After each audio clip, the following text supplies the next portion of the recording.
apoyaría ante cualquier eventualidad.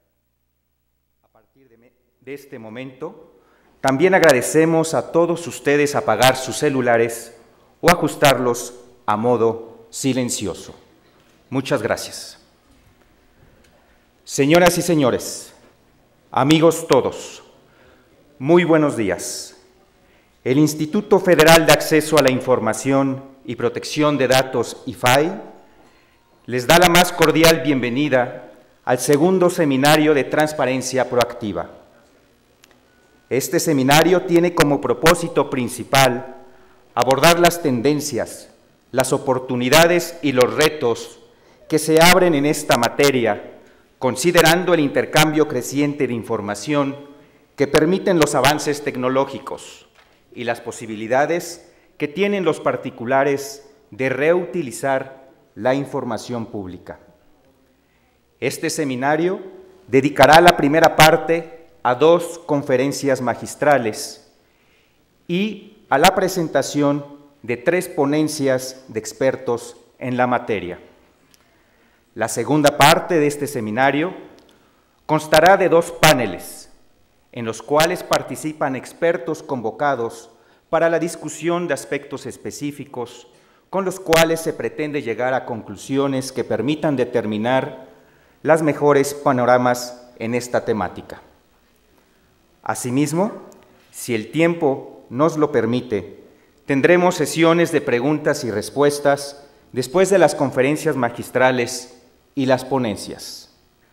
Para ello, encontrarán formatos en sus carpetas para recabar dudas, cuestionamientos o comentarios.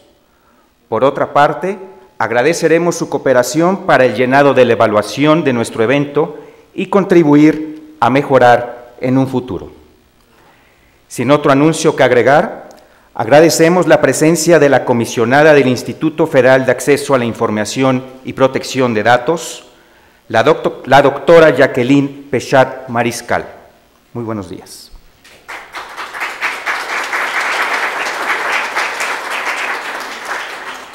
También agradecemos la presencia de nuestros distinguidos ponentes, el maestro Fabrizio Scrolini, el maestro Chris Bain, la maestra Ania Calderón, la licenciada Cecilia Azuara y el maestro David Fernández.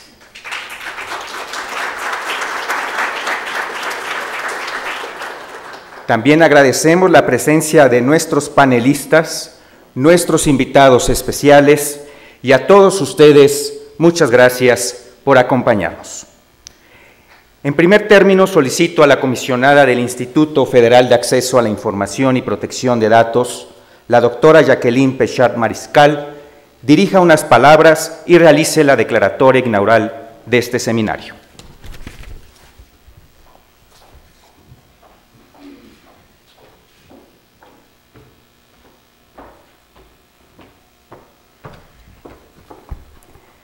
¿Qué tal? Muy buenos días.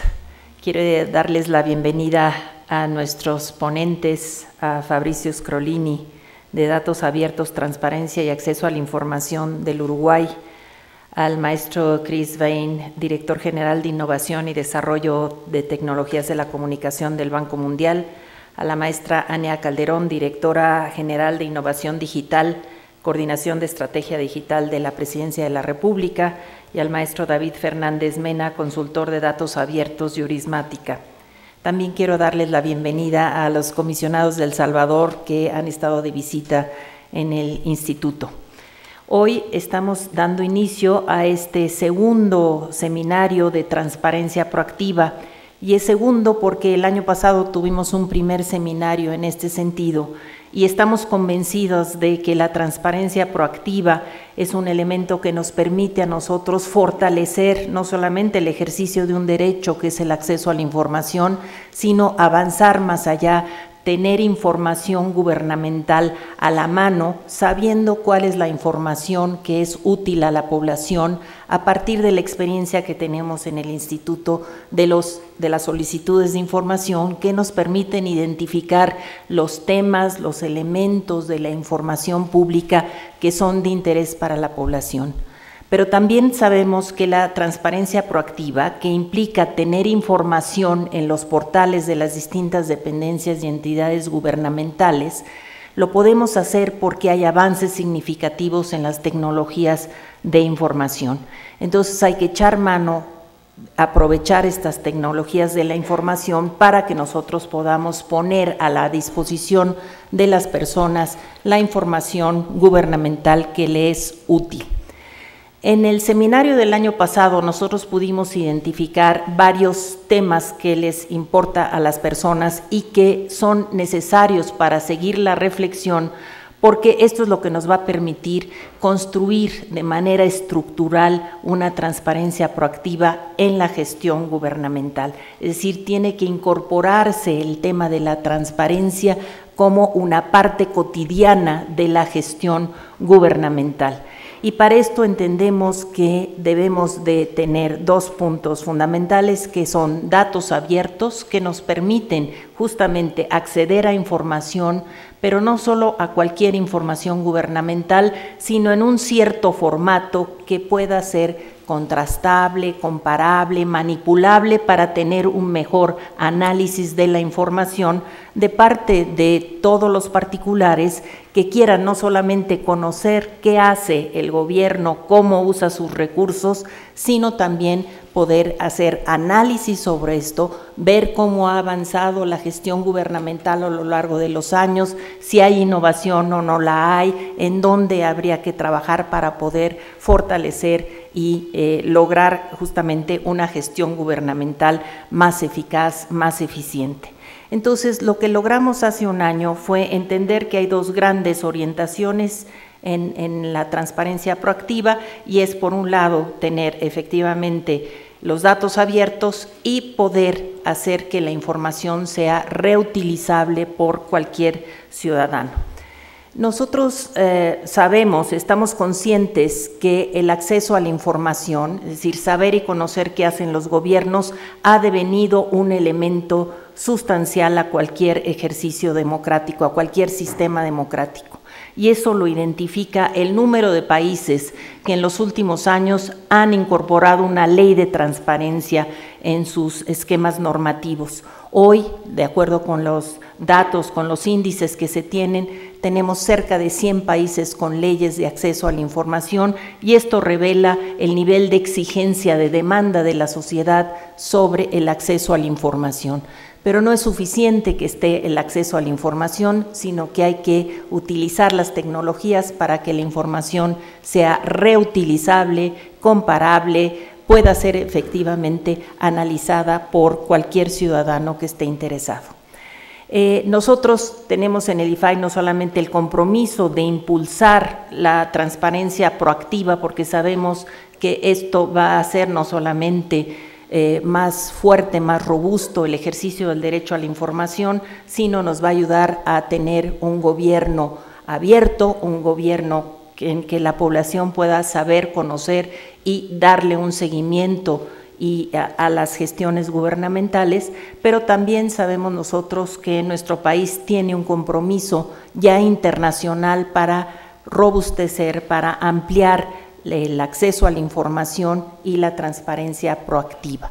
Entonces, este compromiso que tiene México en la Alianza por el Gobierno Abierto es un elemento que también fortalece el compromiso que tiene no solamente el gobierno, sino particularmente el IFAI para avanzar en esta transparencia proactiva, que lo que nos va a permitir será tener pues una sociedad más participativa y un gobierno que pueda eventualmente rendir cuentas a partir de que la población sabe y conoce qué hace, cómo gasta sus recursos y a qué están destinados los mismos.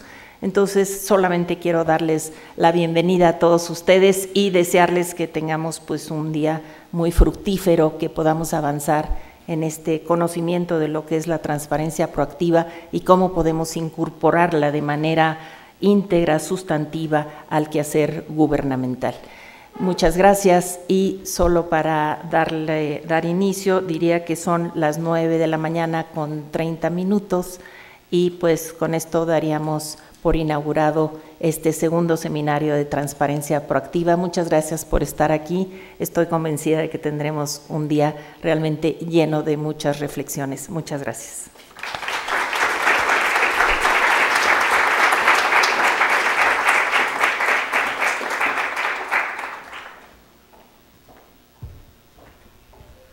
Muchas gracias, comisionada, por sus palabras. A continuación, el maestro Fabrizio Scrolini, presidente de la Asociación Civil de Datos Abiertos, Transparencia y Acceso a la Información de Uruguay, presentará la conferencia magistral Acceso a la Información Pública Gubernamental, cómo se ajustan las prácticas internacionales a las nuevas tendencias.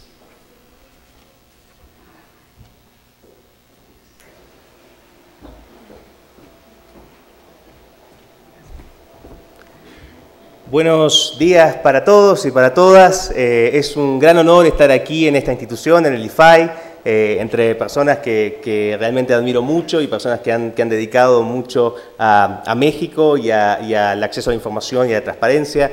Gracias Jacqueline, gracias Gabriela, gracias Juan Pablo por estar aquí, y Tania de alguna manera por facilitar esta llegada. Y bueno, básicamente, digamos, mi rol hoy aquí es, de alguna manera, tratar de enmarcar el fenómeno del acceso a la información dentro de lo que es llamado o es conocido como nuevas tendencias. Y la idea es darles algunos insumos a los efectos de que durante esta jornada de reflexión ustedes puedan de alguna manera encuadrar o generar sus propias ideas acerca de hacia dónde avanza el mundo de la transparencia y el acceso a la información y en particular el mundo de la transparencia proactiva. No sé si va a funcionar la presentación. Estamos en eso, bien, vamos llegando. Básicamente, esto siempre pasa. Bien, estamos en la segunda, que como yo siempre digo, el gobierno abierto es... No, ay, bueno.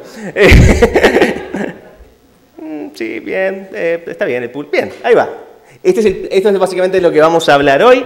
Lo primero que de alguna manera quería comentar, lo primero que me gustaría reflexionar junto a ustedes, es acerca de cómo la transparencia y cómo el acceso a la información se enmarcan en este nuevo fenómeno o esta nueva palabra que es el gobierno abierto o Open Government. ¿De qué hablamos cuando hablamos de Open Government o de gobierno abierto? ¿Qué significa y cómo el acceso a la información juega un rol en eso?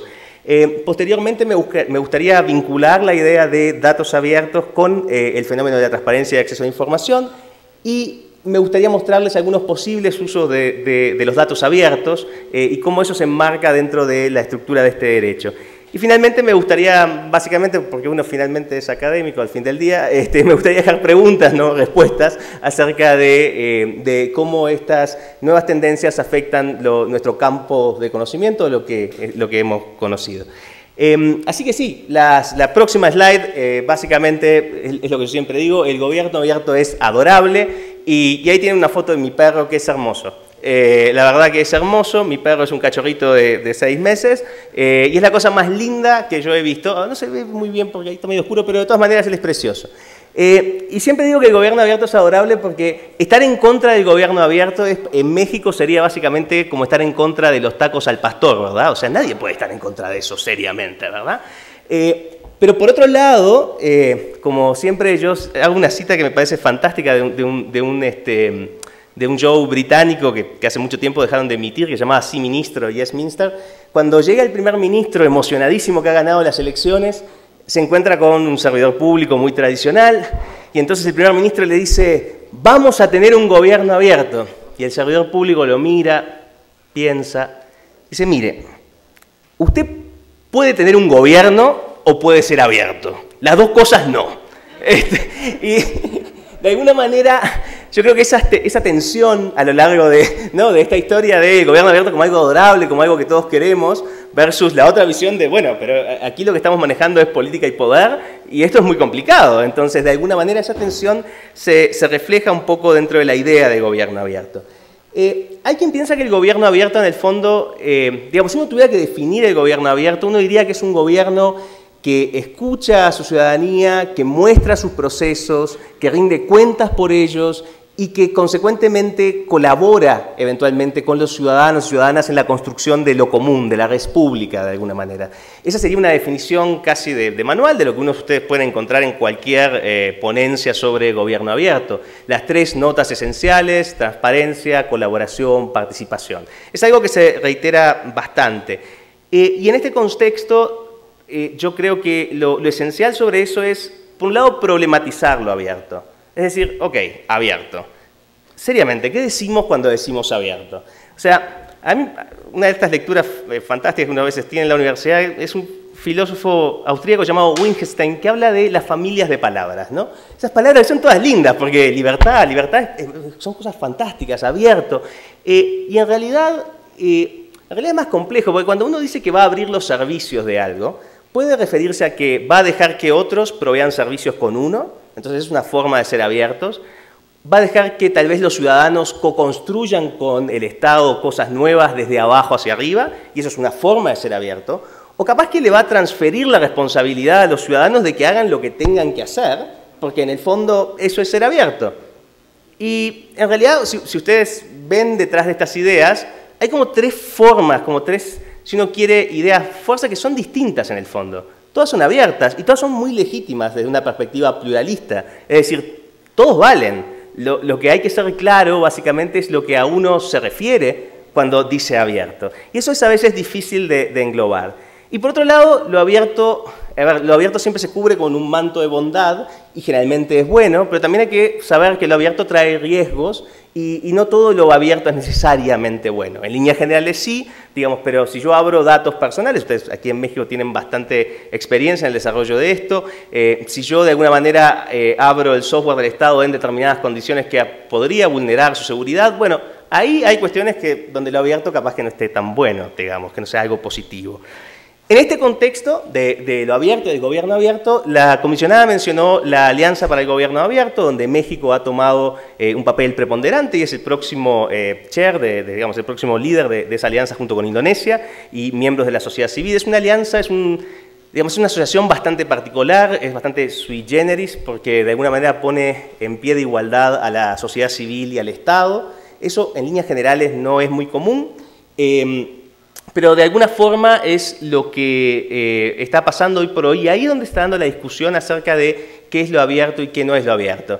Y yo siempre tengo estos ejemplos fantásticos que permiten, porque los países construyen planes, idealmente en conjunción con la sociedad civil, eso varía, digamos, pero siempre tengo 2 ejemplos que son fantásticos. Uno son los de México y Brasil. Brasil instauró una ley de acceso para empezar esta alianza del gobierno abierto, hizo algunos pasos hacia implantar bien esa ley. Bueno, México, lo acaba de mencionar la comisionada, está desarrollando ciertos compromisos. Y después tenemos la isla de Malta, que dijo que iba a limpiar las playas, porque eso es parte de un plan de gobierno abierto, ¿no? Supongo que las playas abiertas, por decirlo de alguna manera, son buenas, porque ¿no? La gente puede ir a la playa, están abiertas, están limpias. Entonces hay mucho dentro de este paraguas de gobierno abierto. Y hay otros que, bueno, que son un poco más grises, digamos, no, yo estoy aquí haciendo una parodia, si uno quiere, pero bueno, hay que seriamente distinguir, bueno, esto es gobierno abierto, esto es gobierno electrónico. Seriamente, ¿qué nos referimos cuando nos referimos por gobierno abierto? Aún en este contexto internacional. Entonces, la pregunta que nos hacemos quienes trabajamos en temas de transparencia, bueno, ¿y qué rol le cabe al acceso a la información pública en todo esto? Y para mí, yo voy a volver sobre esto al final de la exposición, pero para mí es como la condición sin la cual no, o sea, digamos, es el requisito esencial, es que nada de todo esto, de estas bondades del gobierno abierto, pasan sin una institución fundante, sin una regla de juego esperada que diga que la información va a estar ahí y va a estar disponible de alguna manera. Esas reglas no pasan de la nada, no surgen de la noche a la mañana, no se construyen por generación espontánea, no es pontificando sobre ello que pasa, sino que pasa cuando los actores de una determinada comunidad deciden hacerlo. Y esta es la parte más compleja de construir reglas juntos, básicamente. Entonces, desde ese lado, yo creo que es el principal aporte de alguna manera de la agenda de transparencia, acceso a la información a este nuevo mundo de gobierno abierto, Un mundo que ha ido variando con los desafíos tecnológicos, desde la época de Anders Sidenius, que tal vez algunos de ustedes lo conozcan, tal vez no, era un pastor sueco que en 1776 básicamente tuvo esta idea genial de desarrollar una ley de acceso a la información en Suecia. 240 años después, sigue ahí. Entonces, de alguna manera, digamos, su aporte a esta agenda fue bastante importante. Pero desde los tiempos de Anders a nuestros tiempos ha cambiado. La otra foto que tengo ahí es básicamente de un portal de acceso a la información pública, en este caso alemán, basado en las tecnologías, en un software particular, Python, que permite a los ciudadanos básicamente hacer pedidos de acceso a la información pública y medir quién contesta y quién no. Estos softwares se han desarrollado crecientemente, digamos, la primera experiencia que yo conozco por lo menos es la del software Alabatelli en Inglaterra, que permite hacer estas cosas, es un software abierto, cualquiera puede tomarlo, cualquiera puede hacerlo, y hay como 15 países que ya lo hacen. Y les cuento algo para los que son servidores públicos y lidian todos los días con pedidos de acceso a la información pública, nadie le pidió permiso a nadie, esto pasó espontáneamente. O sea, a diferencia del sistema de Infomex que ustedes construyeron aquí, es un sistema muy confiable y es una experiencia que nació desde el Estado y desde el IFAI en su momento para tratar de estructurar los pedidos de acceso a la información. Estos señores se sentaron un día en un pub de Londres o en algún lugar de Berlín y dijeron, bueno, vamos a hacer pedidos de acceso a la información, este es el software que vamos a hacer, y lo pusieron ahí y la gente lo usó. Mi experiencia personal en la construcción de un software Alabatelli es bastante indicativa de eso. O sea, yo me junté 5 días y 5 noches con una ingeniera uruguaya y sentados básicamente en un trabajo en conjunto, armamos el primer prototipo de este software para Uruguay. Y fue mucho trabajo, o sea, no les quiero mentir, digamos. Un trabajo que hice pro bono, que lo hice por amor a mi país y porque creo en esta agenda. Pero también fue un mundo para aprender. Y lo que les tengo las malas noticias en líneas generales para quienes esperan un mundo predecible, algo que básicamente siempre va a acontecer conforme una planificación a 5 años, con indicadores, qué sé yo, no va a pasar así. O sea, digamos, ese mundo no viene así. Digamos, esto puede pasar en cualquier momento, la innovación pasa en todo momento. Y lo que estoy hablando aquí, obviamente, es del fenómeno de los pedidos de acceso a la información pública. Mucho más, ni qué decir con lo que es el fenómeno de la transparencia proactiva, la publicación de datos. Es en ese contexto donde de alguna manera se vincula la agenda de datos abiertos con la agenda de transparencia proactiva. El fenómeno de datos abiertos, así una breve introducción, no es un fenómeno estrictamente nuevo. A ver, si uno va a algunas revistas de ingeniería, que evidentemente yo tenía el tiempo, no todo el resto de la gente, pero ya en los años 60 los ingenieros, 60, 70, hablaban de algo de estándares abiertos, de compartir esos estándares. Y crecientemente en los últimos 5 años esta agenda se ha convertido en un movimiento global, básicamente. Pero las semillas de estas ideas estaban en algunos lados. Lo que pasa es que no eran populares, no habían agarrado fuerza. La fuerza que le puede dar, por ejemplo, un decreto de la presidencia de los Estados Unidos de América diciendo que hay que construir un portal de datos abiertos y liberar la información. Eso es un hito muy claro en esta agenda. O su contraparte británica haciendo un poco lo mismo, ¿verdad? Dar una indicación clara de decir los datos de la administración tienen que estar en estos formatos y tienen que ser liberados. O sea que de lo que era un hobby, básicamente, de un grupo de ingenieros y algunos entusiastas en este tema, es hoy una agenda global. Digamos, ese es el salto que ha pegado y lo ha pegado muy rápido. Y eso es algo como a tener en cuenta. Cuando uno habla de datos abiertos, es en realidad un estándar técnico. Son datos que en el fondo, o sea, depende de las definiciones y tal, yo acá voy a ser bastante general, es un dato que en el fondo es la unidad mínima de información que yo puedo tomar, que puedo eventualmente utilizar y reutilizar sin ningún tipo de restricción que no sea indicar la fuente. Eso es básicamente un dato abierto. Ahora, los datos abiertos no los genera solo el Estado. En puridad, todos estamos generando datos constantemente. Sus celulares generan datos en algunos estándares abiertos que permiten su reutilización. Esto no es solamente un fenómeno del Estado, es un fenómeno más global. Dentro del Estado, básicamente hay datos que sí, digamos, que pueden ser compartidos y otros que en principio no. Este diagrama lo tomé del gobierno de Canadá, que claramente trataba de separar un poco los tantos. Es muy cuidadoso diciendo, bueno, están los datos abiertos, Open Data por un lado, están los datos del gobierno y está este mundo donde se intersectan los datos abiertos del gobierno, que deberían estar para los ciudadanos en formatos reutilizables y prontos para ser tomados y reutilizados. Eso en líneas generales es como la interacción del mundo de los datos abiertos con el gobierno. Si uno mira con detalle, digamos, es un estándar también un poco técnico, ¿no? O sea, ¿qué es un dato abierto? ¿Qué calidad tiene? ¿Cómo medimos eso? El estándar más famoso, bueno, uno de los estándares posibles es el de este señor que está aquí al lado, que es Tim Berners-Lee. Para quien no lo conoce, es uno de los co-creadores de la red y de la Internet. Y básicamente, él tiene un modelo de 5 estrellas que básicamente promueve un cierto estándar de datos.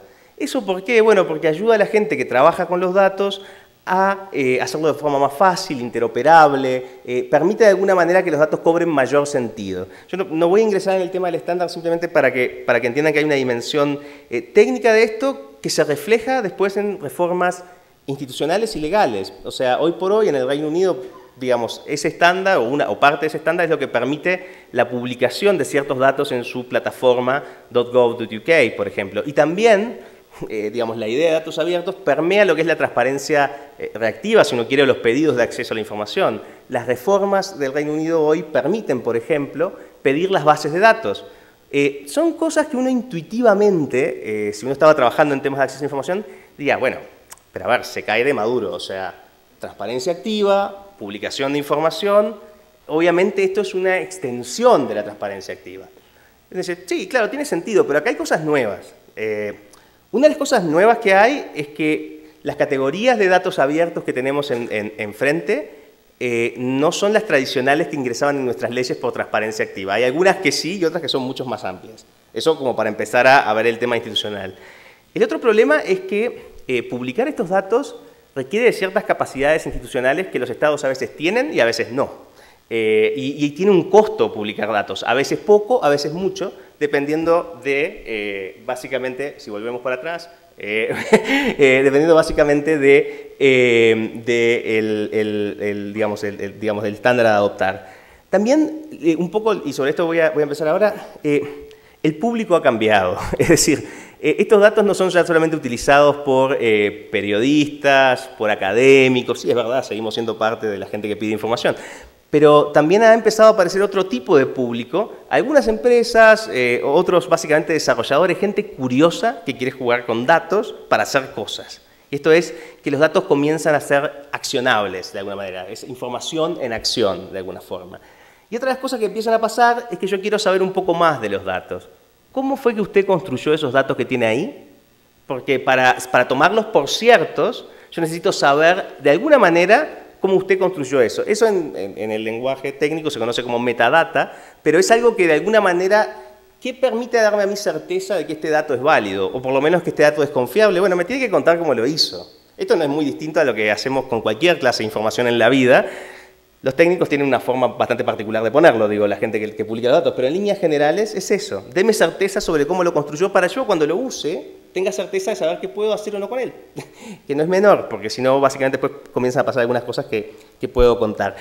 La idea de esta, yo quisiera referirme básicamente, en síntesis, a esta idea de los datos en acción, es la posibilidad de que se hagan cosas con los datos.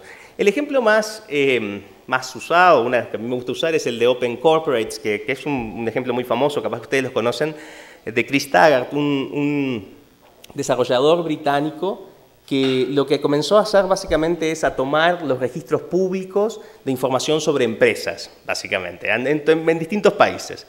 Y el sitio permite buscar esa información en Bermuda, en Jersey, que es una jurisdicción bastante compleja cerca del Reino Unido, el propio Reino Unido, etcétera, por dar ejemplos, ¿verdad?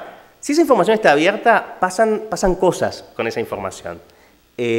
Pasan cosas como, por ejemplo, si yo fuera un estudioso del capitalismo global, esto sería fantástico, porque yo puedo ver las conexiones que hay entre las empresas y tal. Está bien, eso, hay un nicho para gente de eso, es un nicho bastante restringido, no todo el mundo le interesa el capitalismo global y su expansión. Ahora, si yo soy un comerciante sentado en México y tengo que lidiar con alguien en el Reino Unido y no lo conozco y me mandan los datos de la información, bueno, esto me da certeza, yo por lo menos sé dónde está registrado, sé cuándo lo registró, cómo lo registró, con quién estoy lidiando. Y en un contexto mucho más complejo de una sociedad global, esto es esencial. Si no, ¿con quién voy a hacer un negocio? Si no, ¿con quién voy a, de alguna manera, interactuar? Si yo no sé nada del otro, y es poco probable que conozcan, por más que tengamos redes sociales, contactos, etcétera, al final uno se enfrenta a una pantalla y a tanta certeza que le pueda dar esa pantalla. Entonces, esta clase de información es clave. De alguna manera, lo que de alguna forma también, en el caso mexicano hay un caso bastante interesante que no es solamente para dar certezas a los otros, sino también, por supuesto, para controlar a la administración. En esta dimensión, de alguna forma, de control, de contralor de la gestión pública, que es bien importante, o sea, y que es un poco las bases para las cuales se sienta el acceso a la información pública. El sitio web que ustedes deben conocer, o si no lo pueden buscar ahora, se llama Subsidios al Campo, permite saber básicamente quién es quién en el mundo de entregas de ciertos subsidios a determinadas actividades agrícolas. Es un sitio bastante sencillo, pero que hace el punto, que básicamente es así se entregan sus recursos. Y ustedes podrán estar de acuerdo o no con ello, pero lo importante es que ahora lo saben, básicamente. Otro caso fantástico que a mí me gusta siempre contar es el caso de una pequeña municipalidad en Argentina que se llama Bahía Blanca. Y Bahía Blanca tuvo la suerte o desgracia para el gobernador de turno de Bahía Blanca de contar entre sus filas a un hacker cívico muy empedernido, que lo que quiso hacer fue utilizar los datos de los contratos de la administración para mostrar con quién contrataba y cuánto pagaba, entre ellos algunos amigos del gobernador, es verdad. Entonces, eso obviamente llega a la red y el sitio básicamente se alimentaba porque Bahía Blanca publicaba un estándar posible para ver, digamos, automáticamente cuándo se contrataba y cómo. Bahía Blanca reaccionó frente a esto y puso lo que se conoce como un CAPTCHA, que es básicamente ese como cuadradito que ustedes ven cuando tienen que certificar en Internet que son humanos y les ponen que hacen 7XY, por ejemplo, cosas así, es un CAPTCHA. Esa es la tecnología más perversa que puede haber para el tema de los datos abiertos, o una de las, y de alguna manera, al establecerla, obviamente rompe, digamos, el trabajo que había hecho este programador. Este programador vuelve a la carga, supera el CAPTCHA y vuelve a establecer de nuevo el sitio, mucho mejor esta vez, con más diseño, más lindo, mostrando más cerca al amigo del gobernador, en fin. De esta interacción, lo que surge hoy, después de un largo proceso, es que Bahía Blanca es una líder regional en publicación de datos abiertos a raíz de esta interacción con este hacker cívico, y el hacker cívico terminó a las cansadas asesorando al gobierno de Bahía Blanca en cómo liberar sus datos. Esta historia, digamos, así sencilla, muestra un poco el poder de esto de la información en acción, para lo cual básicamente esa información tiene que estar ahí. Si pasamos a la próxima slide, también puede haber el caso de que haya demasiado de una cosa buena, ¿verdad? O sea, puede pasar que en este mundo, uno cuando, como en Uruguay, cuando uno come demasiado dulce de leche, ¿verdad? Demasiado, cajeta creo que es el término en México, ¿verdad? Esos dulces, así, bueno, pues se puede empalagar, ¿verdad? Y esta es un poco la misma sensación. Estas páginas web que tengo aquí básicamente se llama macjot.com o greenbillonline.com, que es una empresa básicamente que toma los datos de la policía de la ciudad de Greenville.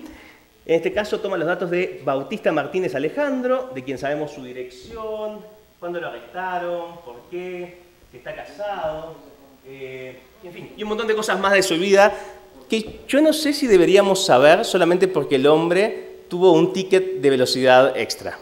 Digamos, se pasó de la velocidad.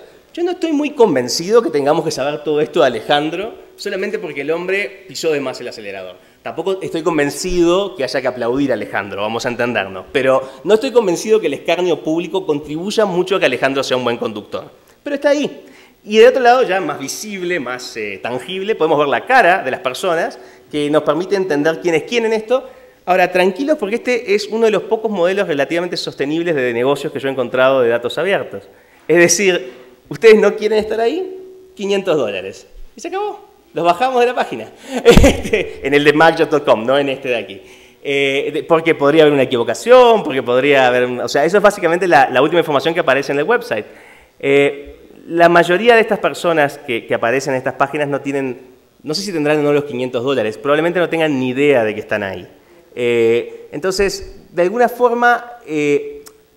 Digo, esto lo pongo como contrapartida con el tema de la privacidad y en un debate mucho más amplio del uso de los datos abiertos y su impacto en la privacidad y su impacto en nuestra gente. Y puede ser que mañana macjot.com sea cerrado porque esto esté mal, pero pasó, se pudo hacer, entonces es algo que hay que tener en cuenta a la hora de diseñar esto.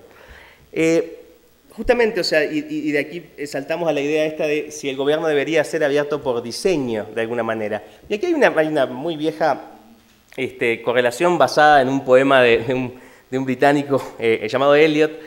Básicamente dice, ¿dónde está la información que hemos perdido en el conocimiento y la sabiduría que hemos perdido en el conocimiento? De alguna manera esta relación, información, conocimiento, sabiduría, como formas de construir de alguna manera mejor lo público, parecen como pasos simples y escalonados en busca de un mayor bienestar público.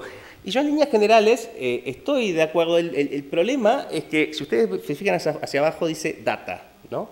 Que son los datos. ¿Y cómo se construyen los datos? ¿Y quién los construyó? ¿Y para qué los construyó? Y el sistema que construyó inicialmente era para otra cosa. Entonces, en el fondo, esto es un proceso mucho más complejo que un escalón.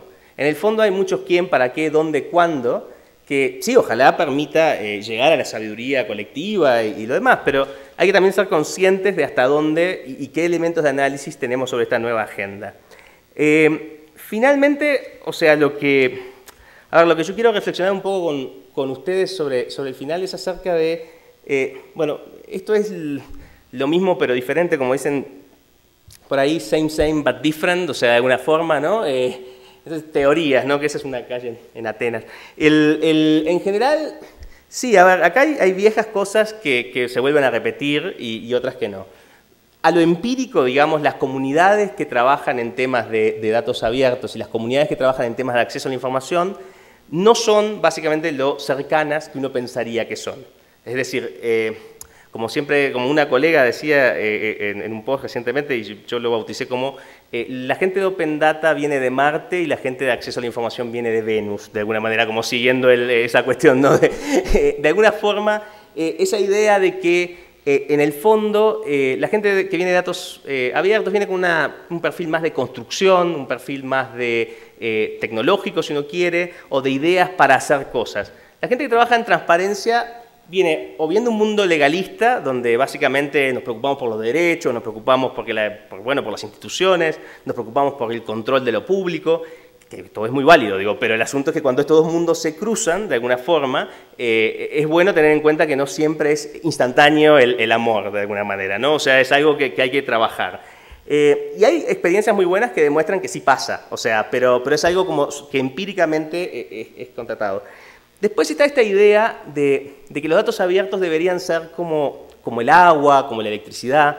Entonces yo siempre discutía esto con un británico y con un canadiense que creo que estuvo por acá, David Ives, que básicamente decía, no, esto tiene que ser como que uno abre la canilla y salen datos, ¿no? Una cosa así. Yo decía, sí, ¿sabes? El problema con eso es que hay dos, o sea, es verdad, es una provisión de servicio y tal, pero lo que estamos lidiando es con información que en el fondo es construida por todos nosotros, de alguna manera. Información que el Estado recabó de nosotros, que nosotros le dimos al Estado. Entonces yo me niego a creer alegremente que esto es básicamente como la electricidad y el agua. O sea, sí, la analogía tiene un sentido, no, tampoco es la crítica por la crítica misma, sino básicamente decir que es un poco más complejo, porque esta información que tenemos aquí es información estatal y es información oficial en líneas generales, y podremos charlar acerca de las licencias y de cómo se usan y tal, pero es la información que me da certeza, es la información que le da certeza a ustedes de que mañana pueden realizar determinado trámite en la Ciudad de México, la información que le da certeza de que sus derechos son sus derechos. Entonces, de alguna forma es un poco más complejo que eso. O sea, y por otro lado, eso implica básicamente que el Estado debe también como reorganizarse para eso. O sea, muchos de estos procesos de publicación de datos no toman en cuenta todas estas complejidades y el Estado tradicionalmente es una organización de silos, ¿no? Como de bloques que no necesariamente hablan mucho entre ellos. Y sobre esto hay muchas teorías, mucho desarrollo, pero la práctica indica que básicamente no hay mucho diálogo en este tema en particular, por ejemplo, entre los grupos que trabajan en publicación, que son básicamente ingenieros, que son ingenieros en software, y la gente que está en las partes más legales, más sociales de esto. Y esa interacción tiene que pasar de alguna forma. Y hacia eso vamos. Y justamente en ese tema del rol del Estado, a ver, hay temas que tienen que ver con esto de concebir al Estado como una plataforma para construir cosas, lo cual es bueno, es decir, el Estado de alguna manera ayuda básicamente a que se construyan nuevas cosas a partir de la información que pone en posesión de los demás, pero en algunos contextos esto no es tan obvio. No necesariamente el Estado es meramente una plataforma para construir, sino que se convierte en lo que el Estado siempre es, un agente regulador, o sea, regula lo que pasa. Y yo no creo que meramente ser una plataforma es el rol necesario del Estado en esta agenda. Hay roles un poco más complejos, que tienen más que ver acerca, por ejemplo, con qué información recojo y con qué información no recojo. ¿Es proporcional toda la información que recojo y para qué? Los recientes casos de de surveillance, de algunas cuestiones que han pasado en los últimos tiempos, nos recuerdan que hay información que tal vez no sería bueno recoger, que hay cosas que no deberíamos en principio saber y que tal vez esté bien que sea así, que de alguna manera hay cosas que tenemos que ser proporcionales para los fines que los queremos, ¿no? Y esa discusión de proporcionalidad también es algo que el mundo en nuestro fervor por promover, y yo me identifico como uno de los promotores, o sea, me estoy haciendo, si quiere, mea culpa, en nuestro fervor que es algo muy, muy latino, no hacemos mea culpa, de decir, claro, de alguna forma de decir que los datos abiertos son una buena cosa, no debemos olvidar las complejidades que subyacen de esto después cuando interactúan con la gente en general. En líneas generales, yo creo que eso es un poco el contexto donde hoy se presenta el acceso a la información y los datos abiertos. Y yo quisiera dejarlos con la idea de que, una analogía de lo que ha pasado con los datos abiertos puede también verse en otros procesos históricos, y esta es una hipótesis básicamente. Cuando la idea de la libertad de información y libertad de expresión nació, tomó mucho tiempo construirla y sobre esa idea se construyeron después los medios de prensa, se construyó probablemente la Internet y se construyeron muchísimas cosas más en conjunción con otras libertades, pero bajo la base, bajo la solidez de que esa regla de juego, que ustedes pueden opinar hoy aquí lo mismo que yo puedo opinar hoy aquí, que podemos intercambiar información, es algo que está ahí y es una garantía. Un poco en la agenda de datos abiertos hay algo de eso si se construye de esta manera. Es una regla de juego que construimos entre todos que no da garantías necesariamente de que todo vaya a salir bien. Como decía Chris Taggart, dice, ¿pueden los datos abiertos salvar a la democracia? Y le estás pidiendo mucho, pero probablemente lo que sí puedan hacer es que esto sea un lugar mejor. ¿Puede la libertad de prensa salvar a la democracia? Y probablemente no solamente la libertad de prensa, pero pueden de alguna manera ayudar a que este mundo sea un lugar mejor. Y con ese mensaje más optimista, digamos, también decirles que, como yo siempre que vengo a la Ciudad de México vengo por un día, la única calle que conozco es Isabel la Católica y San Salvador, donde hay una biblioteca muy chiquita, que básicamente que fue una iglesia que dice que su leitmotiv es básicamente del humo, luz, básicamente. Ese es el leitmotiv, ¿no? Despejar el humo para que haya luz. Es una promesa muy fuerte y es una promesa muy válida. Y esta es un poco la promesa que esta agenda tiene, ¿verdad? O sea, despejar la duda para que el conocimiento pueda dar luz. Hay que entender que para dar luz el conocimiento también requiere de estructuras que están detrás, que hay economías políticas que influyen a la hora de distribuir el conocimiento y consecuentemente para quienes vivimos finalmente en uno de los continentes más desiguales de la Tierra, esto es algo que también deberíamos tomar en cuenta para el desarrollo de nuestros pueblos. Es decir, sí, es verdad que el conocimiento, que la información trae luz, pero cómo se distribuye, de alguna manera, también es súper importante. Con esto quisiera agradecerles mucho por su atención y espero tengan una muy fructífera jornada hoy aquí en el IFAI. Muchas gracias.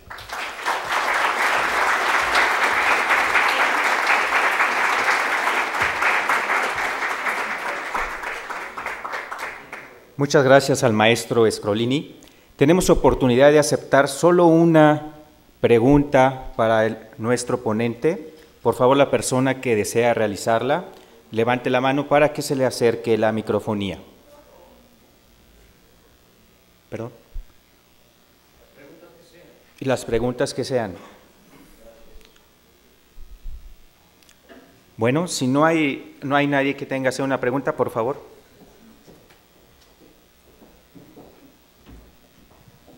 Muchas gracias. Usted habló de la dificultad para reunir lo que es el acceso a la información con los datos abiertos, algo que requiere como de estructuras más técnicas o de enfoques más técnicos, mientras que el acceso a la información tiene que ver, digamos, como con impulsos más de ejercicio de derechos. Pero quisiera ver si nos puede decir cuál sería la forma o cuáles son los riesgos o los retos para poder intersectar estas dos. Y claro, una de las cuestiones fácticas es un poco también de la gente que se interesa por esto. O sea, el mundo de la tecnología hoy por hoy está explotando, es un mercado en pleno desarrollo y lamentablemente, digamos, no son todos los programadores, no son toda la gente que se interesa por esto. Es decir, hay mucha gente que hoy por hoy está comenzando a organizarse para hacer estas cosas. Un ejemplo en Estados Unidos es Code for America, un ejemplo en Uruguay puede ser Data, en Chile Ciudadano Inteligente, aquí mismo Fundar, SocialTIC. Son estos grupos que comienzan a interactuar con estas otras comunidades. En eso uno de los ejercicios más fructíferos que hay son lo que se llama Data Explorations, que son básicamente juntar a la gente que sabe de un tema, preguntarle por qué se preocupa y a partir de ahí buscar los datos. ¿Y qué datos precisos? ¿Y qué datos no hay? Y cómo esos datos me permiten a mí, básicamente, hacer lo que tengo que hacer. Hay que entender también que dentro del mundo de los hackers cívicos, y cuando digo hacker, aclaro, no es una mala palabra necesariamente. O sea, la gente que hace hacking no necesariamente lo hace porque sea algo malo, sino porque es algo puede ser divertido a veces. Y también, digamos, porque en el fondo es el desafío de poder hacer cosas distintas. Y la gente que se preocupa por esto también tiene preocupaciones muy, muy serias por la libertad, o sea, básicamente por cuestiones que afectan a nuestras vidas. Y muchas de estas preocupaciones nacen de estar en contacto directo con cómo la libertad es afectada a través de un software. Y hay mucho desarrollo en torno a eso. Nuclear esta comunidad requiere de mucha tarea de mediación, de apertura y de reconocimiento del no saber mutuo. Ese es realmente el desafío. Es muy complicado porque, bueno, todo el mundo viene de un mundo, ¿no?, determinado, pero el encuentro y el reconocimiento de que no sabemos juntos es lo que permite de alguna manera que estos grupos se encuentren. Algunos encuentros son más fructíferos que otros, pero, digamos, hay una tendencia hacia eso. Y sí, hay un problema fáctico de grupos humanos, de qué tanto se interesan, pero existen estas personas que sí. Y por otro lado, también desde el lado de quienes no venimos de la tecnología, un poco empezar a entender que esto dejó de ser tecnología, empezó a ser regulación. O sea, en algún punto esto comenzó a trascenderlo. Entonces también tenemos como que alfabetizarnos de alguna manera en este nuevo mundo de la tecnología. Creo que por ahí, de alguna manera, sería mi respuesta. Muchas gracias, comisionada. Bien, y en vista que tenemos al otro orador ahí esperando, yo voy a desaparecer de escena, si alguien más tiene alguna pregunta. ¿Bien? Muchas gracias.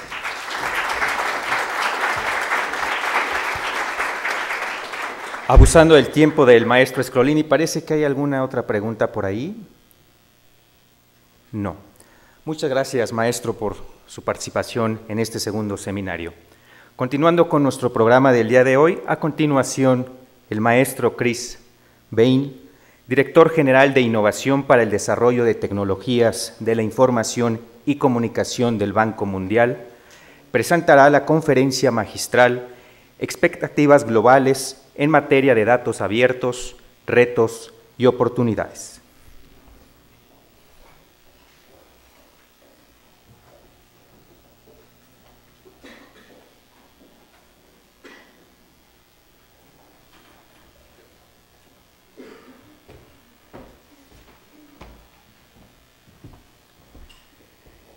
Well, good morning, everybody. It's a pleasure and an honor for me to be here, and I do apologize for those of you who don't speak or understand English. I, unfortunately, don't speak or understand Spanish. So my deepest and sincerest apologies. Buenos días a todos. Es un placer y un honor estar con ustedes. Me disculpo por aquellos que no entienden inglés, y bueno, yo estoy en las mismas circunstancias que ustedes porque no hablo español. Entonces, por favor, entiéndame. Yo nací en 1952 y ya no me es fácil aprender otro idioma. Discúlpenme nuevamente por hablarles en otro idioma esta mañana. Bueno, yo he trabajado en datos abiertos desde 1999. Cuestión que cobró auge de entre 2005 y 2007, cuando me convertí en jefe del Consejo en San Francisco, donde comenzamos a abrir nuestros datos. Y debo admitir que la forma del Silicon Valley es algo que nunca entendí, nunca vi los beneficios y nunca pensé que funcionaría todo lo que se desarrollaba.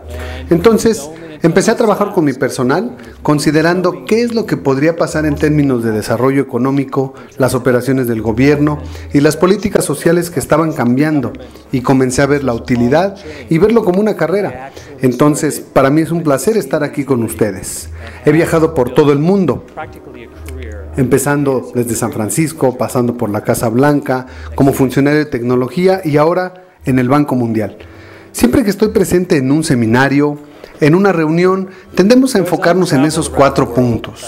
Los gobiernos están interesados en el crecimiento económico, la creación de empleos, la prestación de servicios mejorados y los cambios sociales y políticos. Y como resultado ya vemos un movimiento abierto con respecto a los datos también abiertos. Se habla de entre 30, 35, tal vez 55 países que ya tienen estas iniciativas y la creación de portales de datos abiertos para datos de gobierno, ya sean federales, estatales, que estén a disposición del público para su uso y consulta. Y yo discutiré un poco sobre la transparencia, porque estas no son las bases para todos esos puntos. Resulta que un sitio abierto de Internet permite a los usuarios, lo vemos aquí en la diapositiva verde, en el tono claro, los usuarios pueden entender en qué se gasta el dinero, para que puedan entender cómo se invierten sus impuestos, cómo se gastan esos recursos y en qué se aplican. Tal vez se pregunten por qué el Banco Mundial está aquí con ustedes esta mañana y por qué se involucra y se interesa en hablar sobre la apertura de datos.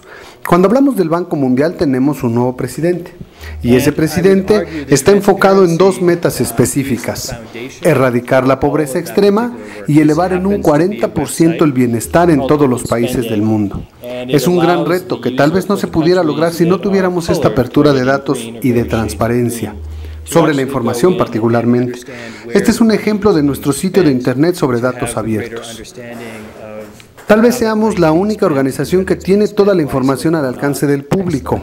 Es nuestra operación, nuestra creación y asimismo es la información de los países que hacen uso de nuestros productos, de nuestros préstamos, de nuestros créditos y básicamente pueden ver todos sus antecedentes en el Banco Mundial. Y ustedes pueden ver parte por parte cómo se han llevado a cabo estas negociaciones a través del tiempo, o si no lo han sido con el tiempo, en el desarrollo de los países. Estamos comprometidos con esto, por eso estamos aportando toda esta información y la hacemos disponible al público a través de equipos móviles o los conocidos smartphones, para que todo el mundo tenga acceso a esa información. Estos son 3 de los varios ejemplos de información y datos abiertos para que podamos ver cómo se han involucrado. Aquí voy a dedicar un poco de tiempo para describirlos porque nos hemos vuelto muy técnicos sobre qué significa el término datos abiertos. Les voy a contar cómo ha impactado esto históricamente.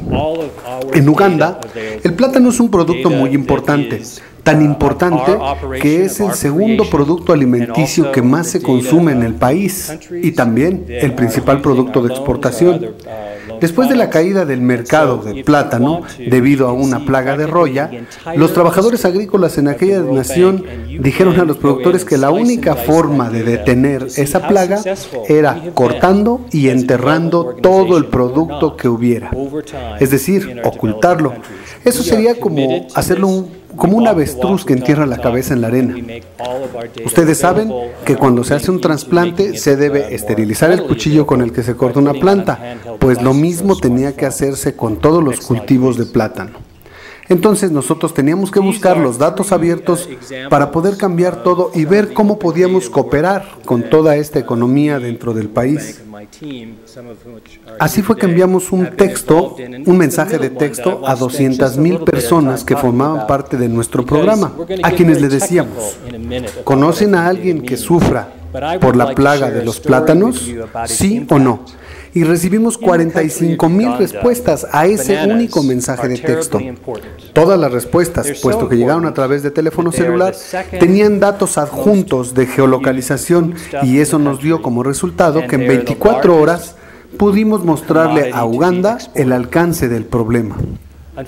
Ellos nunca habían visto esto y esto se creó para demostrarles dónde estaban y dónde no estaban preparados. De ahí enviamos otro mensaje de texto al público pidiéndole que si tenían información sobre cómo detener esta plaga, nos dijeran algo porque nosotros no teníamos la respuesta. Esperamos 48 horas entre esos dos mensajes y recibimos miles de mensajes de respuesta con mucha información. Lo importante de esta historia es que los datos no siempre necesariamente deben ser datos obtenidos de un sitio de Internet, ya que pueden provenir de una persona con su teléfono celular, quien se convierte en un sensor humano que envía información a quien la necesita. Los datos abiertos pueden salvar a países solamente por el hecho de usar esa información abierta y hacer uso de la tecnología. Y entonces empecé en algunos principios de dirección y aquí ya es donde vamos a discrepar. Quisiera comenzar con mejores prácticas y tendencias. Y la primera es esta idea de una plataforma, la de que la plataforma es un mercado. En la tecnología hablamos a cada rato de plataformas. Google, que es una plataforma. Twitter, que es una plataforma. Los datos abiertos, otra plataforma.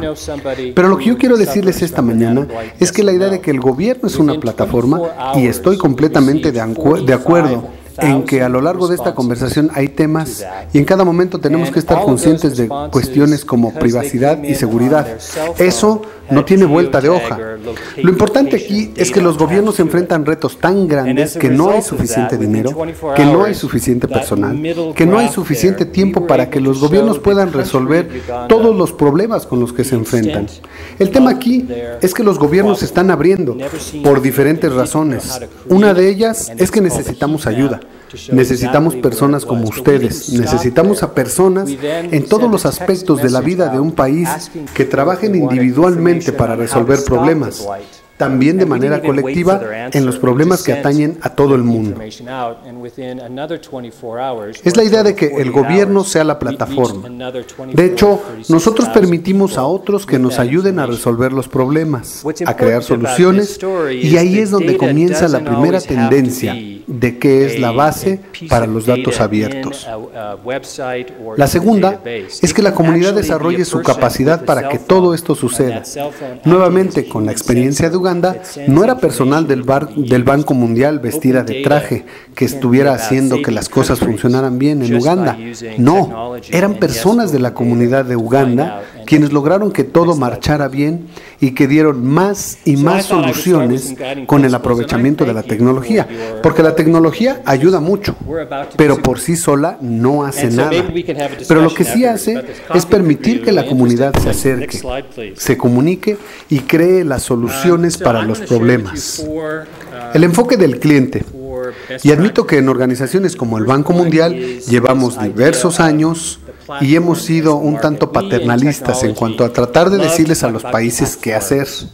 Pero lo que hemos aprendido es que muchas veces a partir de nuestros colegas en el sector privado y muchas veces en las comunidades es que necesitamos enfocarnos en lo que quiere el cliente, no en lo que queremos nosotros, sino qué quiere el cliente, y luego diseñar nuestras soluciones para que cumplan con las necesidades de este.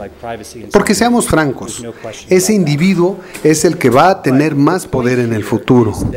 Pero cuando hablamos de que hay unas 7,000 millones de suscripciones a teléfonos celulares en el mundo, si tomamos en cuenta también que hay quienes dicen que va a haber 20,000 millones de conexiones a Internet en el año 2020, si también tomamos en cuenta que Facebook y las personas que están registradas en Facebook, si fueran un país, serían el tercer mayor país del mundo. Si vemos cosas como la impresión en tercera dimensión, que va a permitir a las personas crear bienes y servicios fuera de toda política industrial, lo que la tecnología está facilitando es que el individuo tenga más y más que decir, que tenga más poder hacia el futuro, y en este mundo con los gobiernos locales y los datos abiertos necesitamos tener una manera de guiar ese proceso para que siga avanzando. Eso es un poco sobre los elementos fundamentales. No sé qué tanto conozcan ustedes sobre datos abiertos, así que si soy demasiado simple, por favor avísenme. Si no, tendremos tiempo al final para preguntas y respuestas. Pensé en comenzar con la definición de qué son datos abiertos. Así que utilizando una versión un poco diferente a la que ya nos mostraron, tenemos la idea de lo abierto, un gobierno y los datos. Y realmente es donde se interceptan estos datos abiertos de gobierno.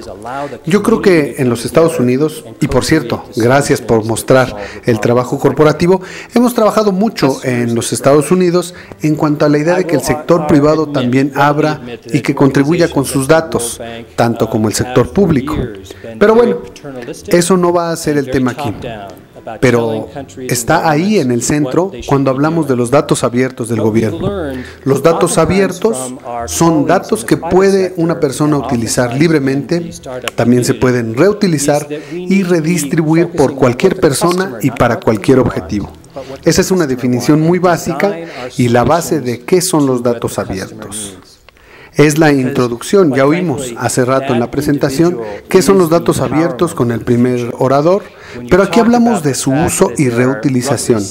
Y como gobierno o representantes de gobierno o de organizaciones no lucrativas o no gubernamentales, no se hace mayor distinción aquí en cuanto a la aplicación, si es para fines de lucro o no.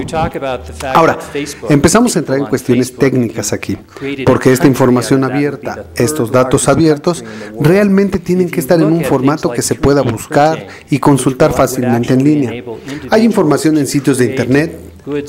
También podemos tener información que se publica en archivos PDF o en otros formatos, pero realmente un punto importante aquí es que si vamos a hablar de datos abiertos, tenemos que hablar de que estos sean editables en formato electrónico, y de ahí vienen las siglas API, editable en formato electrónico.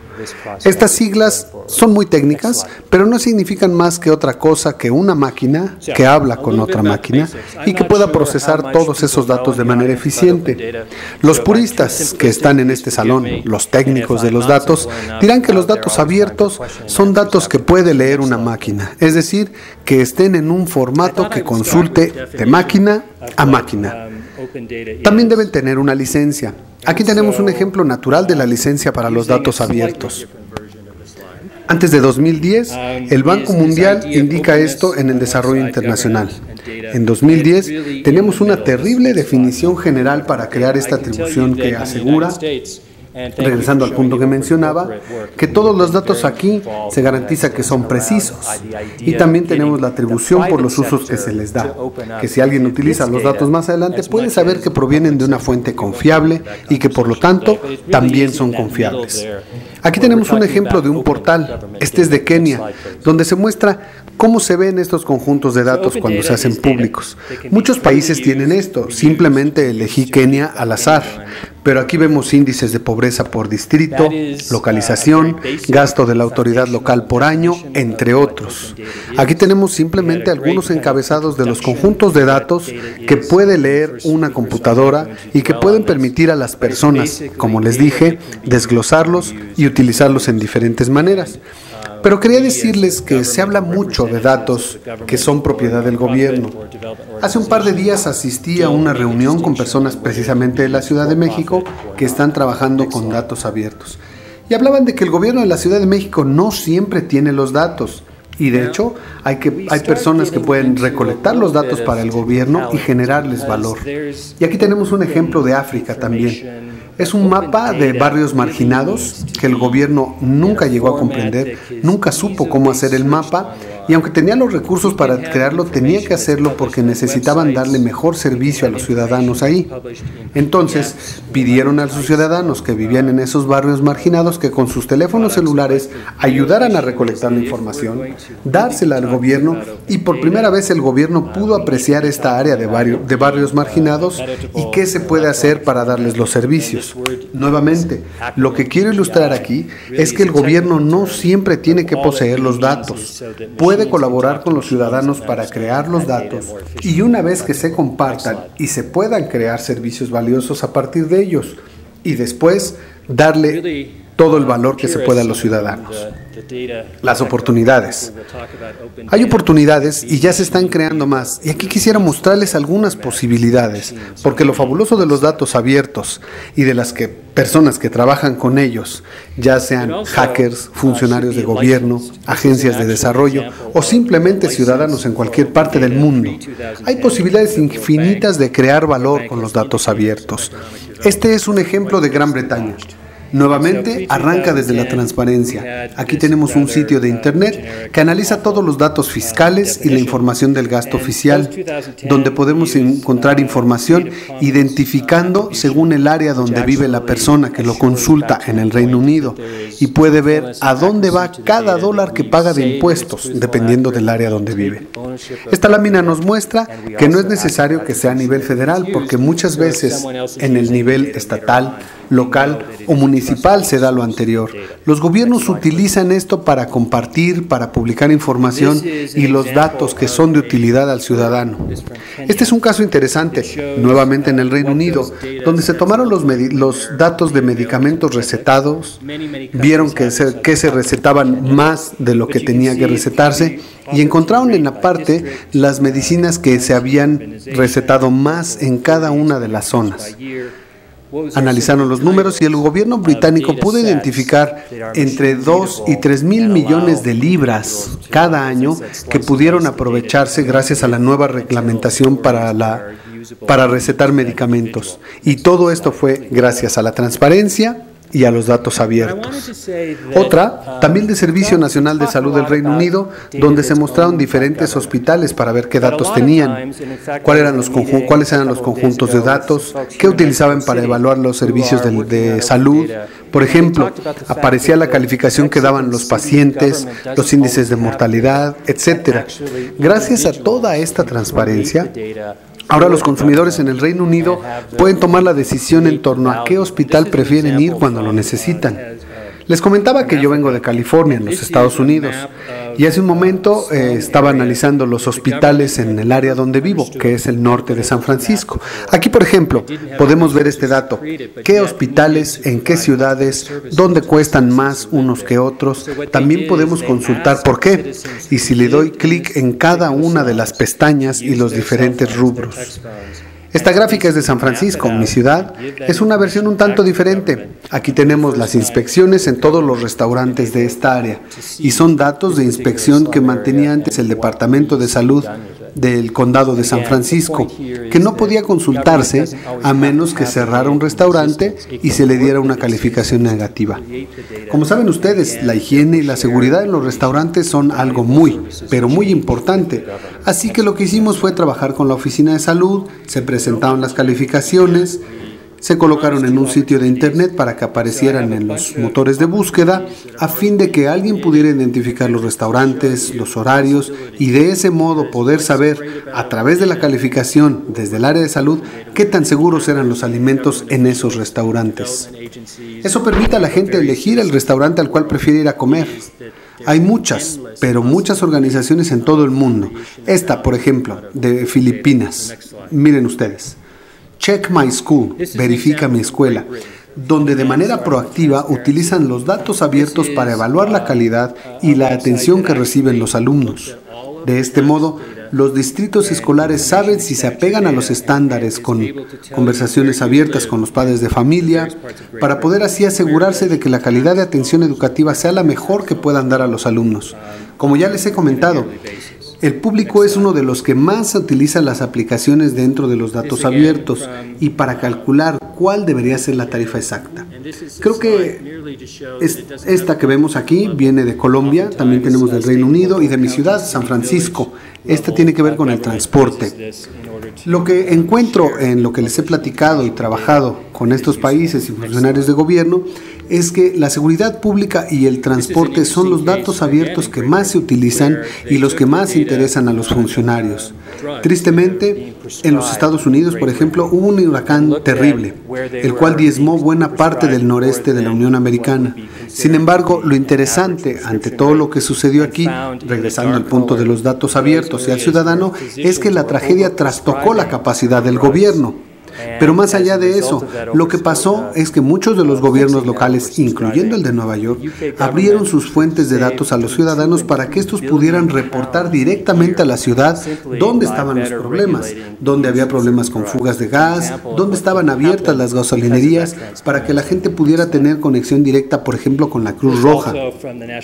Fue algo muy importante en cuanto a la respuesta y a la preparación en caso de desastres, y de qué manera todas las partes se unieron y aprovecharon los datos abiertos, de manera que se estableció una comunicación abierta para resolver los problemas.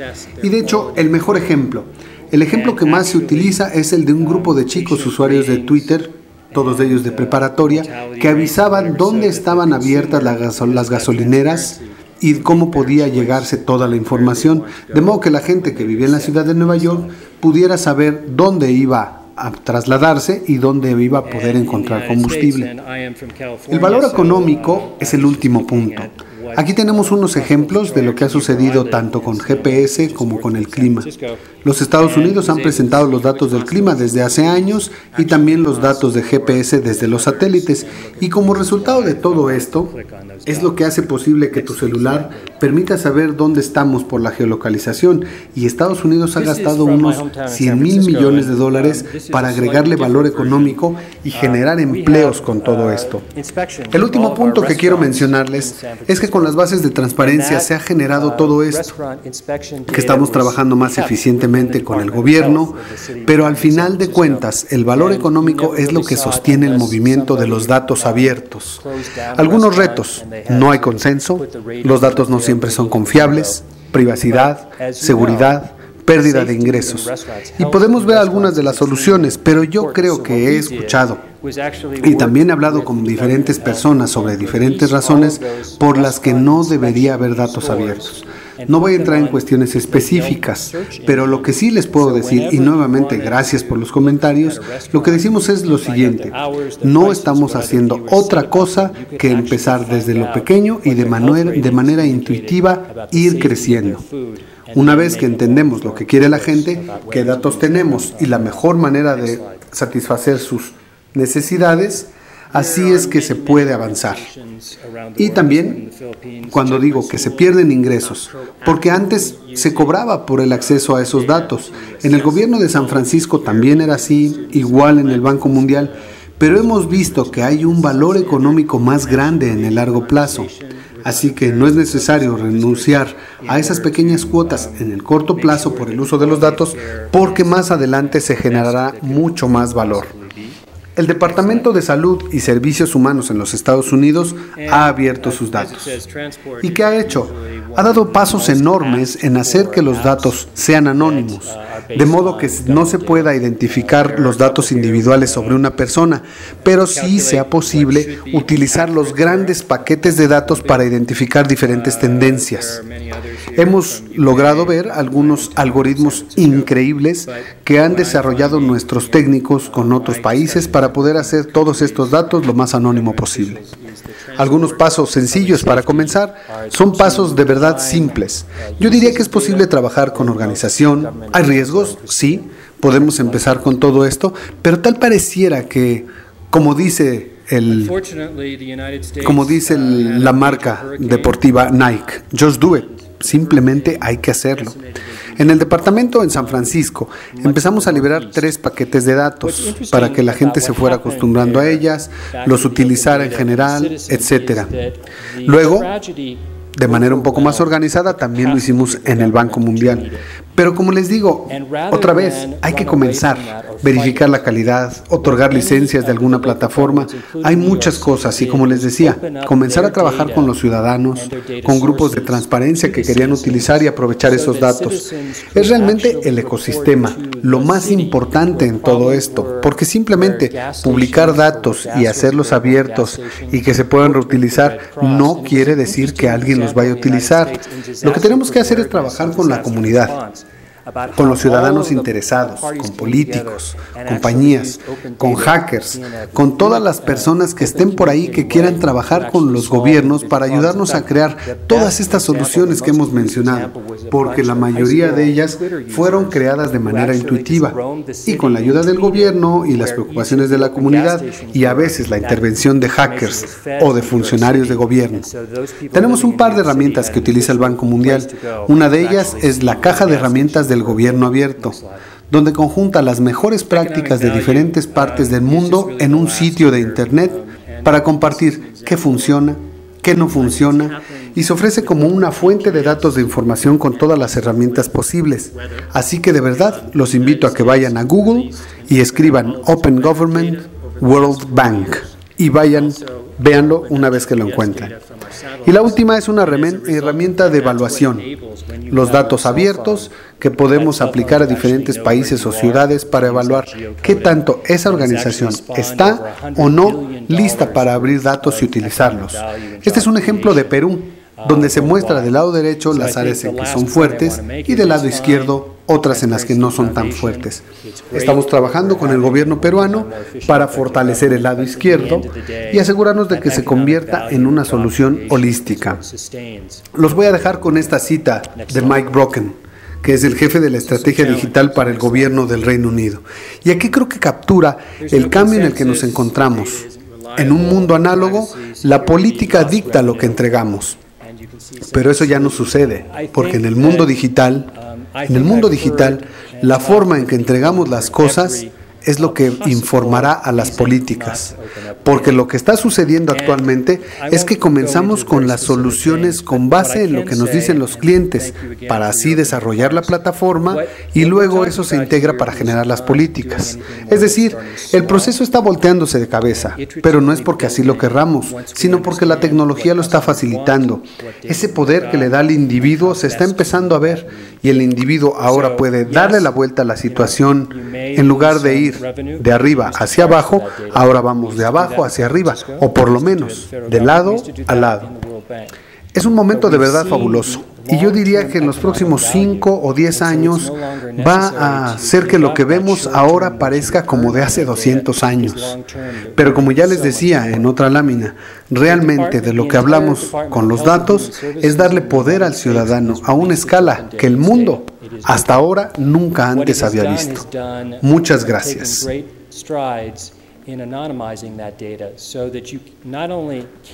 Respuesta a la primera pregunta.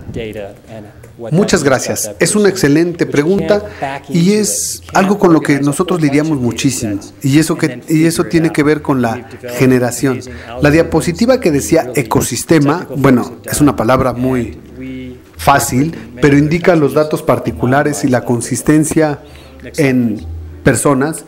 Es hacer exactamente lo que ustedes están haciendo, es ver lo que sugiere la gente, en qué se interesa más y poner esa información a su alcance. Pero también quiere decir que una comunidad específica y proponer más información para que un hacker no pueda ser activista de la comunidad, no nada más eso, sino para la gente que entiende de tecnología, que está interesada, que la reciba y que pueda generar aplicaciones o sitios de internet o que estén a su disposición. Lo que los partidos más quieran utilizar para poder conformar toda esa información en específico y desarrollar quizás un par de aplicaciones más y después presumirlas, publicarlas, invitar a otras personas a que las utilicen, no sé, un encuentro de hackers y demostrarles qué es lo que hay ahí, qué pueden utilizar, qué está a su disposición y qué más se puede hacer con esa información. Sí, hay que invertir tiempo, pero hemos visto en países como Kenia, Tanzania, o el Reino Unido, o los Estados Unidos, o Filipinas, hemos visto que una vez que ya empezó a andar el trabajo, poco a poco se logrará más. Y así que los invitamos a que hablen con sus amigos, que hagan esta información, la publiquen de manera masiva y que es como empezar a que todo avance y que pase de voz en voz y la gente lo vaya usando. Por ejemplo, en el gobierno, dentro del sistema de salud, no se da la competencia. Miles de personas compiten para ser el mejor de los mejores y buscan información en los sitios en Estados Unidos sobre sus aplicaciones. Van a los centros de convenciones en Washington, que es donde hay tanta gente, donde se reúnen y hacen ese tipo de encuentros. Y miren, tenemos estos 6 años y se están buscando que la comunidad se eduque y participe. Vamos avanzando. Respuesta a la siguiente pregunta. De nuevo, es otra gran pregunta. Veo que todo mundo batalla con lo mismo. El primer punto que quiero establecer aquí es que todo esto es un movimiento y nosotros somos parte de ese movimiento. En consecuencia, los movimientos siempre requieren de tiempo. En cualquier país, ciudad, pueblo o comunidad, cuando vamos a empezar un movimiento, necesitamos a la gente que vaya por parte del gobierno y no frenar esa tecnología. Yo mismo en un principio estaba muy espantado porque decía, voy a abrir mi información, pero ¿qué pasa si alguien la utiliza de manera ilegal o hace mal uso de la información? Ya que todo mundo puede hacer mal uso de la información. Todo mundo va a saber quién soy y qué hago. me surgieron todas estas preguntas. Todo me pasaba por la cabeza. Lo que terminé haciendo es algo parecido a la respuesta anterior. Comenzamos con el alcalde, porque ahí vamos a ver el valor económico de la información y la idea que se decretara de que todo mundo tiene que hacerlo y todo mundo tiene que abrir su información. Toda la gente dijo, sí, claro que sí, ajá, mañana, claro, lo voy a hacer. Y ante eso, lo que pasó fue que encontramos a un líder de departamento, uno de 60, que dijo, pues esto no suena nada mal. Y empezamos con el Departamento de Transporte de San Francisco para literalmente empezar a publicar los horarios de los tranvías, trenes, taxis, de los autobuses y lo que fuera haciendo todo esto poniéndolo a disposición de los usuarios.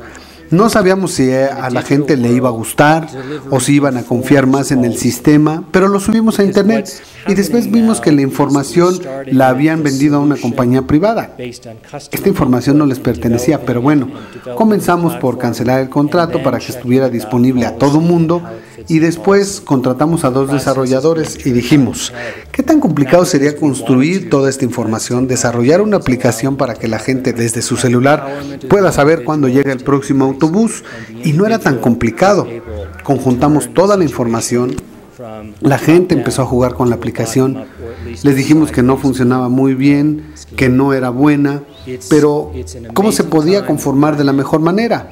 Y al hacerlo, lo más importante es que los jefes de departamento ya no comenzaron a verlo tan mal y ya quisieron empezar a rendirse ante la oportunidad de hacer algo. Una vez que desarrollaron esto, eso fue como el primer ejemplo. Y después otro departamento dijo, yo no quiero que vengan a mí a enseñarme nada. A ver, Chris, ven, yo quiero desarrollar mi propia aplicación. Es algo básico, pero empieza como esta competencia entre departamentos, entre oficinas. No desde arriba, desde el alcalde, sino desde abajo, donde se empiezan a identificar los problemas de cada departamento, donde se dan las soluciones. Y bueno, ahí arrancamos en San Francisco, y de ahí el gobierno comenzó con el sector salud, pero ahora hay unas 750,000 aplicaciones, y ha sido fascinante ver cómo suben y bajan información de esas aplicaciones.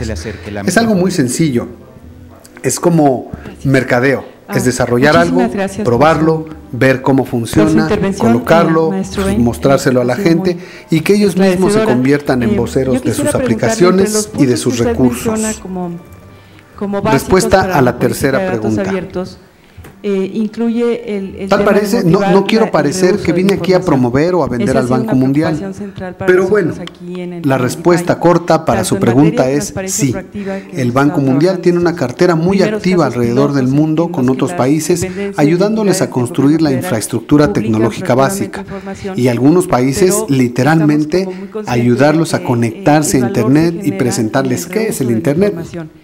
Estamos en niveles así de básicos, pero también trabajamos con otros países para presentarles los recursos para estas estrategias, para que empiecen a correr con las organizaciones de la sociedad civil, con los negocios, describirles todos esos conceptos y generar un sistema único para ese país en específico, porque lo que funciona en Estados Unidos tal vez no funcione igual aquí o en Tanzania o en Filipinas.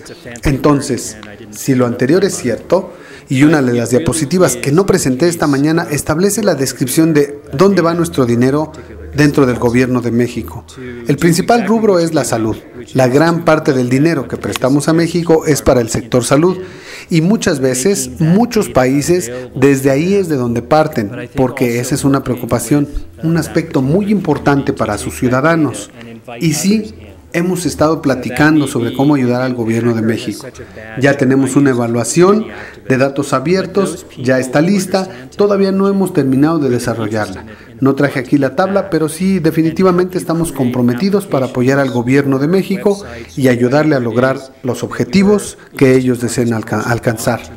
Y mis colegas que están en la parte de atrás, después les van a platicar con ustedes sobre cómo podemos acercarnos y trabajar más estrechamente con ustedes. Respuesta a la cuarta pregunta.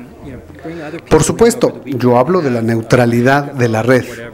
porque ocurre en muchos países. Muchos de los países donde hemos trabajado, más bien les interesa cerrarla o controlarla, y yo creo que es un gran problema, y todo mundo debería estar preocupado por este aspecto. Yo creo que si esa gente logra que efectivamente se cerrara el Internet, entonces vamos a ver un efecto explosivo, y todo esto va a generar muchísimos más problemas en consecuencia. Y sí, tenemos que trabajar en que el Internet se quede abierto, y porque estamos impulsando los datos abiertos como una herramienta a desarrollar. Es porque será mucho más difícil para aquellos que prefieren cerrarla, porque si tenemos 7,000 millones de personas en todo el mundo que están entrando a los datos abiertos, así es como ellos interactúan y se mueven y juegan. Entonces, si por un lado es asegurar que el Internet se mantenga abierto, pero por el otro es asegurarnos de que esa demanda no se detenga y que los sistemas y los datos permanezcan abiertos, y así será muchísimo más complicado cerrar o tratar de cerrar la red. Termina.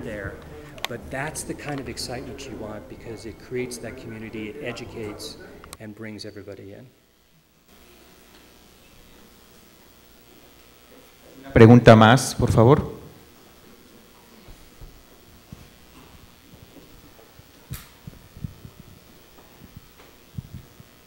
Muchas gracias. Yo quisiera consultarle con énfasis en el otro lado, en el caso del sector público, es cómo construir este ambiente que propicie en el servidor público la disposición o la voluntad de poner y de abrir estos datos, que ese es la experiencia nuestra es que hay una resistencia importante del servidor público de poner a disposición del ciudadano, y además considera que es un esfuerzo significativo que no se traduce necesariamente en ningún tipo de interacción, es decir, la falta de esa reutilización.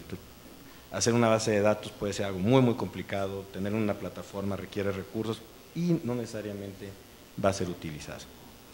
¿Cómo, en su experiencia, cuál podría ser una manera de avanzar en esa dirección? Again, another excellent question, and everybody deals with this.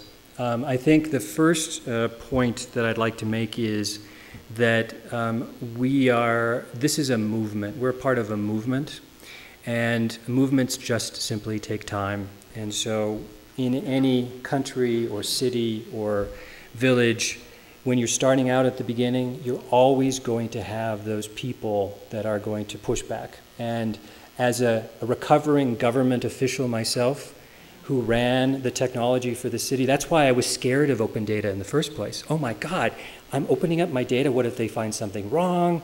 What if somebody uses it in a way that I don't like? What am I gonna do? I'm gonna be held accountable, they're gonna sue me. I mean, all of those thoughts ran through my head. And what we ended up doing, it's similar to the answer there, is that we actually got the mayor excited about it because he could see the economic value of it. And we got him to basically decree, every government agency will do 3 data sets. And everybody, no, not really, no, I'm not really interested. And so what we did was we actually then found one department head out of 60 who thought, this might be kind of interesting. And it was the head of the transportation agency of City and County of San Francisco.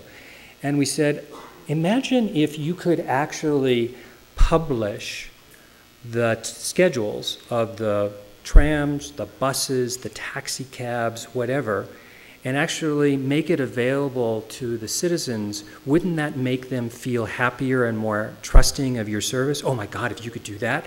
Yes.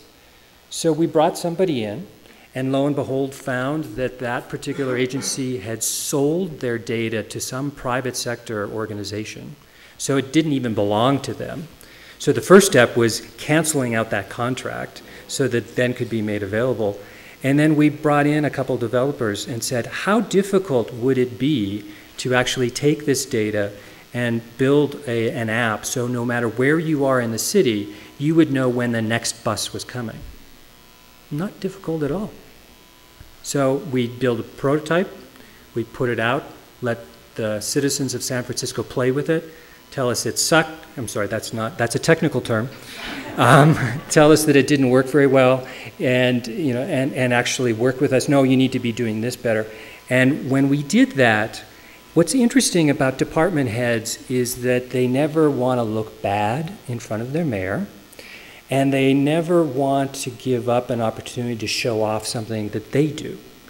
And so what happened is we just had that one, and we marketed and sold that one example, and then pretty soon other departments were like, I don't want Ed to show me up. Chris, come here, help me with mine. And so, it's a very base thing that happened, but it was that competition amongst department heads, not the top down from the mayor that said, you will do this, but it's actually finding those problems that these departments really had and helping to solve them that actually started San Francisco on its path. And I would argue that's what happened at the federal government of the United States as well, starting with health, but pretty soon, everything. I think there are 500,000 to 750,000 data sets now, government data sets, that are put out there, and amazing different type of applications that are being built. So again, it's really simple. It's kind of marketing and guerrilla warfare, getting in there, rolling up your sleeves, figuring out what to do, getting just one or two, just a handful, and getting them to be your spokespersons for success. Otra pregunta. ¿Hay alguien que desee hacer alguna pregunta? Le acercan el micrófono en este momento, señor.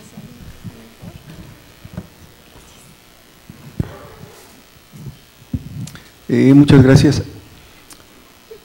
Hay elementos muy importantes que se relacionan con el abrir los datos para que un mayor número de personas tenga acceso.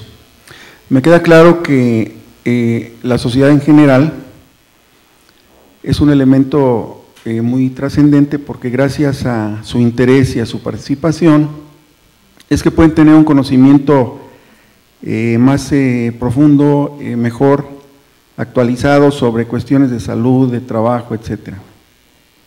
Desde luego que también es muy importante el uso de Internet. Yo quiero preguntarle si el Banco Mundial tiene contemplado o ha desarrollado algún programa, algún mecanismo de apoyo económico, sobre todo en aquellos países en donde es muy escaso o nulo el uso de Internet por la falta de recursos, y si particularmente para México está en marcha algún programa de apoyo económico. Gracias.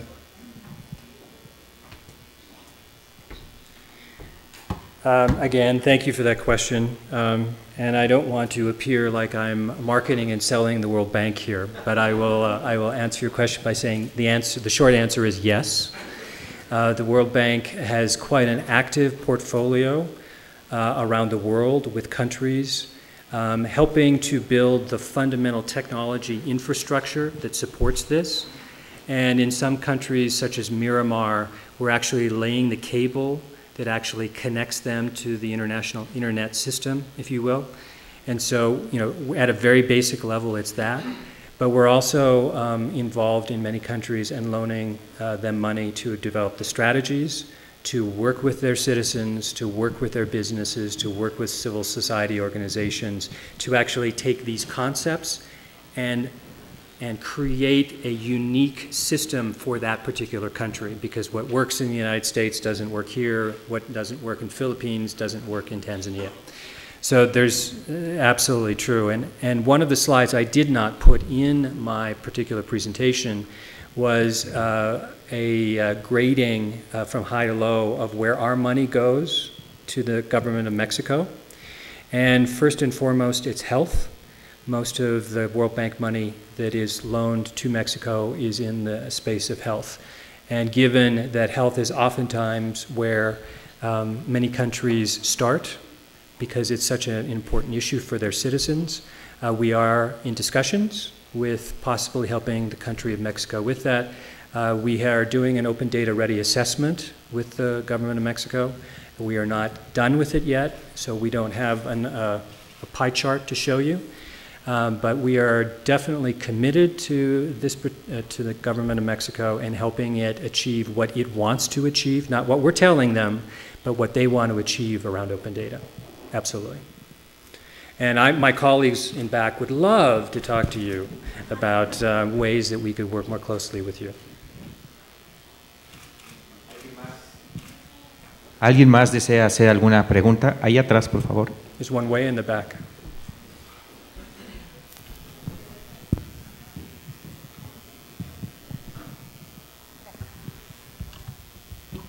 Buenos días. Bueno, mi pregunta va más relacionada a si cree que de alguna manera hay una relación o qué es más importante, si los datos abiertos o la neutralidad de la red.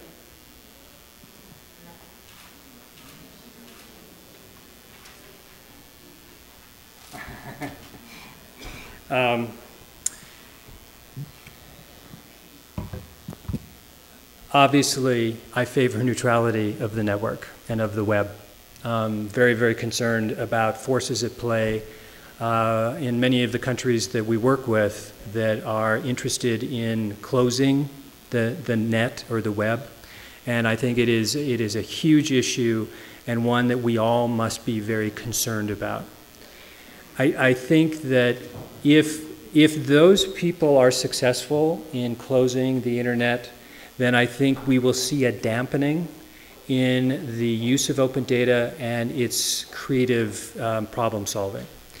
I think that's why we work so very hard to keep the internet open and free, and why we are pushing open data as a development tool, because it will be much more difficult for those people who want to close the net to actually close the net if you've got 7 billion people around the world accessing and using open data every day to support how they live, work, and play. So that's our goal, is to do both, to really work on and making sure that the internet stays open, but also make sure that there's a demand that is unstoppable for the use of open data, open systems that will make it much more difficult to close the net. ¿Alguna otra pregunta? Bueno, no queda más que reiterar el agradecimiento a nuestro expositor y a todos ustedes su presencia aquí en esta primera parte de este seminario del día de hoy. Haremos un breve receso de 15 minutos. El Instituto ha dispuesto para ustedes un servicio de café en el área del vestíbulo del auditorio y en el patio inglés que está a la izquierda de ustedes. Buenos días.